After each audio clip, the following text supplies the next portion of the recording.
Thank you, Mr. Speaker. Last month, the Deputy Prime Minister dismissed warnings from these benches that mortgage rates were nearly back to where they were after the disastrous mini-budget. This week, mortgage rates have surpassed those levels.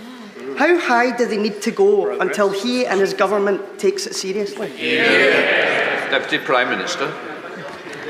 Mr. Speaker, the Honourable Lady knows, people around the world know, that the driver of higher mortgage rates is higher inflation.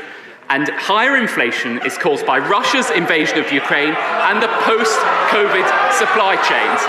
But what we have to do is make sure we halve inflation. It's only by getting inflation under control that we will be able to get mortgage rates down, and that requires discipline. Discipline on spending, discipline on public sector pay, and discipline on energy supply, all of which is lacking from that party.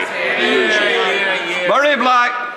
Bank of England predict that mortgage payments will rise by at least £500 for 1 million households. The Prime Minister says that people need to hold their nerve. The Chancellor said just last night that mortgage holders should just shop around.